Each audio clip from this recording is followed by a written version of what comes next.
നാളത്തേക്ക് വേണ്ടുന്നത് ഞാൻ തലേന്ന് രാത്രി തന്നെ എല്ലാം റെഡിയാക്കി വെക്കുകയാണ് കേട്ടോ. അതായത് എന്തെങ്കിലുമൊക്കെ നമുക്കിങ്ങനെ മീൻകറിയൊക്കെ ഉള്ളത് വെച്ച് വെക്കുകയാണെങ്കിൽ നാളത്തേക്ക് പിന്നെ നമുക്ക് കുറച്ചും കൂടെ എളുപ്പമായിരിക്കുമല്ലോ. പിന്നെ ആ മീൻകറി വെക്കേണ്ട സമയം നമുക്ക് ലാഭിക്കാം. പിന്നെ അധികം നേരം നമ്മൾക്ക് അടുക്കളയിൽ നിൽക്കേണ്ട ആവശ്യം വരില്ല. മോളുള്ളത് കൊണ്ട് തന്നെ അവൾക്കുടെ മൂഡ് പോലെ ഇരിക്കും എനിക്ക് വേറെ എന്തെങ്കിലും കാര്യങ്ങളൊക്കെ ചെയ്യുന്നത്. അതുകൊണ്ട് ഞാനിപ്പോൾ ഇങ്ങനെയൊക്കെ ആട്ടോ ചെയ്ത് വെക്കുന്നത്.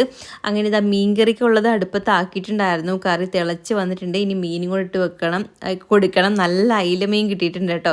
പിന്നെ ഇവിടെ കുഞ്ഞനാണെങ്കിൽ ഈ പുളിമുളകും വെക്കണ്ട, നമുക്കിന്ന് തേങ്ങ അരച്ച് വെക്കാം, അതെനിക്ക് മഞ്ഞ കളറിൽ ഇരിക്കണം, ഓറഞ്ച് കളർ വേണ്ട എന്നൊക്കെയായിരുന്നു കേട്ടോ പറഞ്ഞത്. അതുകൊണ്ട് മുളക് പൊടി കുറച്ചേ ഞാൻ ചേർത്തിട്ടുള്ളൂ. കളറിന് വേണ്ടിയിട്ട് അങ്ങനെ ചേർത്തിട്ടേ ഇല്ല.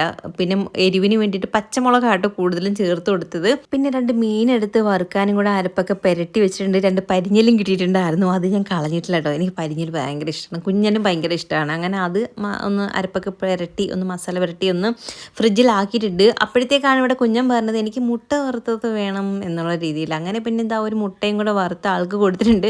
അങ്ങോട്ട് തിരിഞ്ഞ സമയം കൊണ്ടൊന്ന് ചെറുതായിട്ട് നടുക്കി പിടിച്ചിട്ടുണ്ടായിരുന്നു. ആ ഒരു ചട്ടിയാണെങ്കിൽ പെട്ടെന്ന് ചൂടാവും കേട്ടോ. അതുകൊണ്ട് പെട്ടെന്ന് അടികേറി പിടിക്കും. മറ്റേ ഇരുമ്പിൻ്റെ ചട്ടിയാണ്. അങ്ങനെ ഇതാ ഇവിടെ നിന്ന് ക്ലീൻ ചെയ്തുകൊണ്ട് ഇരുന്നപ്പോഴത്തേക്ക് എൻ്റെ കൈ ആണെങ്കിൽ കയറി മുറിഞ്ഞിട്ടുണ്ടായിരുന്നു. കത്തി അങ്ങോട്ടൊന്ന് മാറ്റി വെച്ചാണ്, പക്ഷെ എങ്ങനെയോ കയറി കയ്യിൽ തട്ടിയിട്ടുണ്ടായിരുന്നു. പുറമേ നോക്കിയാൽ വലിയ മുറിവൊന്നുമില്ല, ചെറിയൊരു മുറിവാണ്. പക്ഷെ കുറച്ച് താഴോട്ടായെന്ന് തോന്നുന്നു കേട്ടോ. ബ്ലഡ് വന്നുകൊണ്ടേ ഇരിക്കുകയായിരുന്നു. ഇങ്ങനെ കൈ കഴുകിയിട്ടും വരുമായിരുന്നു. ഈ തൊട്ടിയിലാണ് നീ കമന്ന് വീഴുന്നേ? നിന്നെ ഉറക്കാൻ കിടത്തിയതല്ലേ അമ്മ? ഞാനിവിടെ അടുക്കളയിൽ നിൽക്കുന്ന സമയത്ത് ഇവിടെ മോള് കിടന്ന് നല്ല കരച്ചിലായിരുന്നു കേട്ടോ. അങ്ങനെ പിന്നെ അവൾക്ക് ഫീഡ് ചെയ്ത് കഴിഞ്ഞപ്പോഴത്തേക്ക് ആൾ ഉറങ്ങിയിട്ടുണ്ടായിരുന്നു. അങ്ങനെ തൊട്ടിലേക്ക് കിടത്തിയിട്ടാണ് ഞാൻ ഇങ്ങോട്ട് അടുക്കളയിലോട്ട് വന്നത്.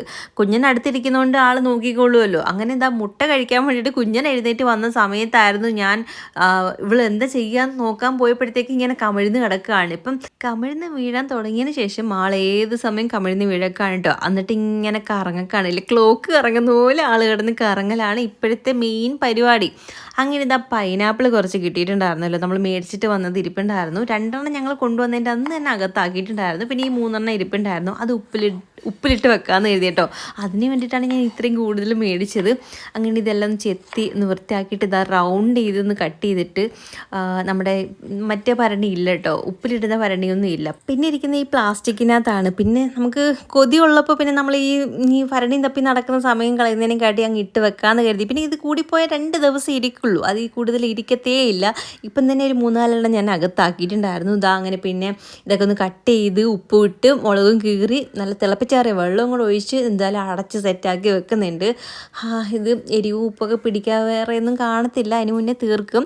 അങ്ങനെ ഇതായി പിന്നെ ഇവിടെ നിന്ന് ക്ലീൻ ചെയ്തും കൂടെ എടുക്കുന്നുണ്ട്. പിന്നെ അമ്മ എവിടെ പോയെന്ന് കുറേ പേര് ചോദിക്കുന്നുണ്ടായിരുന്നു. അമ്മ വീട്ടിലോട്ട് പോയേക്കാണ് കേട്ടോ. എന്തായാലും 2-3 ദിവസം കഴിയുമ്പോൾ ഇങ്ങോട്ട് വരും. അപ്പോൾ ഇത്രയൊക്കെ ഉള്ളൂ. Tata, see U.